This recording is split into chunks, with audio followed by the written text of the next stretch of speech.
Reka awal gempa yang terjadi pada tanggal 2 Januari dini hari pukul 03.24 waktu Indonesia Timur sampai dengan tanggal 5 Januari pukul 11.00 waktu Indonesia Timur.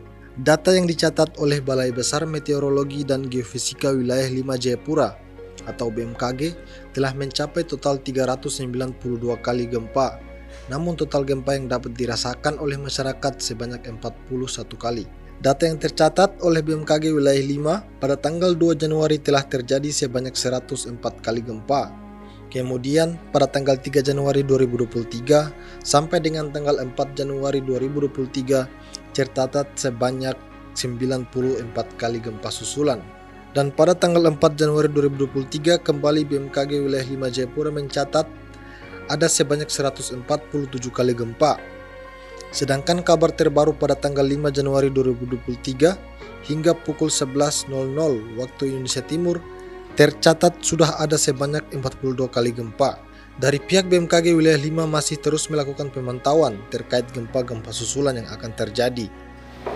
Untuk tanggal 2-nya ya, ini ada grafik kumulatif gempa bumi harian pasca gempa utama 4,9 di Kota Jayapura pada tanggal 2 Januari. Itu pada hari pertama dari sejak kejadian gempa di jam 3.24 itu tercatat 104 kejadian. Kemudian di hari kedua itu di tanggal 3 dijumlahkan jadi 94 kejadian. Kemudian tanggal 4 147 kejadian.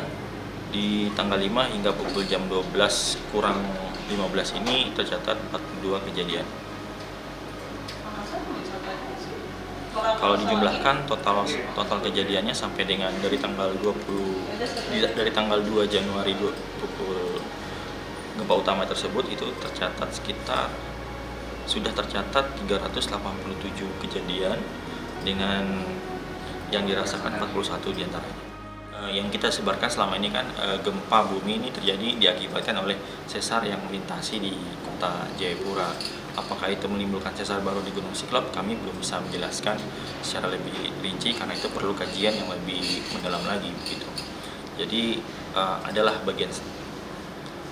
bagian yang berkapasitas dalam memberikan informasi tentang patahan baru. Kalau dibilang diduga mungkin saja, tapi harus berdasarkan data yang kita kirimkan lah, yang kita laporkan, harus memiliki dasar tersendiri. Pertanyaannya kapan gempa ini berakhir? Nah, pertanyaan ini yang paling sering diutarakan selama ini, kapan gempa ini habis? Ini kan namanya gempa susulan itu kan saya jelaskan dulu, gempa susulan itu adalah peristiwa melepaskan energinya batuan tersebut harus melepaskan energinya dengan cara gempa-gempa ini. Semakin banyak gempa sebenarnya lebih baik karena stresnya lepas ketimbang dia stresnya berkumpul bisa memicu gempa lebih besar. Tetapi ini justru bagus sebenarnya terjadi gempa susulan yang terus menerus. Kapan berakhirnya kami belum bisa kami tetap melakukan pemantauan sampai kapan ini akan berakhir. Demikian. Setiap malam itu tsunami pasti ada karena kalau melihat dari gempa utamanya 4,9 kemudian ada gempa kedua 5,2 itu jauh dari syarat terjadinya tsunami. Kan sudah kita sebarkan juga syarat terjadinya tsunami harus di laut, kemudian gempanya itu harus dengan kekuatan di atas 6,5. Kemudian kenapa ada isu air turun ya, memang kebetulan memang pada saat itu sudah sedang terjadi pasang surut, yang mana informasi pasang surut ini sudah disebarkan juga sama BMKG dari stasiun meteorologi maritim yang ada di Jayapura ini, itu sudah disebarkan. Mungkin yang pemberi kabar hoax ini melihat celah tersebut, akhirnya digabung-gabungkanlah semuanya, jadi menambah keresahan warga. Jadi mohon warga-warga di Kota Jayapura tetap bijak, cermat, cerdaslah dalam memilih informasi sehingga apa yang kita terima itu tidak bikin kita panik sendiri. Jadi untuk gempa kedua itu di 5,2 pada tanggal 3 Januari pukul 9.30 malam ya.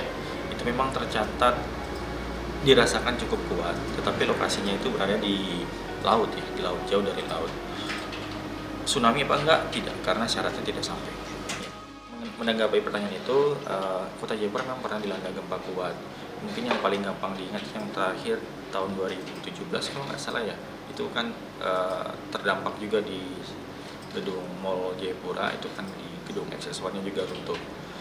Terus bagaimana dengan pemukiman-pemukiman yang lain? Nah, kalau dari laporan yang saya ingat, itu hanya laporan dari yang di gedung Mall Jayapura. Muhammad Syawal menjelaskan isu yang terbesar pada masyarakat melalui sosial media dan berita bahwa akan terjadi gelombang tsunami adalah berita hoaks dan belum tentu kebenarannya karena belum ada teknologi yang dapat memperkirakan kapan dan di mana akan terjadinya gempa bumi. Adapun syarat atau indikasi kriteria akan terjadinya gelombang tsunami yakni gempa yang terjadi di laut dengan berkekuatan 6,5 magnitudo. Muhammad Syawal menghimbau pada seluruh masyarakat Kota Jayapura agar dapat tetap bijak, cerdas, dan cermat dalam memilih informasi agar tidak terpengaruh oleh berita yang belum tentu kebenarannya dan tetap selalu memantau informasi terkini. Dari Jayapura, Faisal Romonin, Adi Media Papua mengabarkan.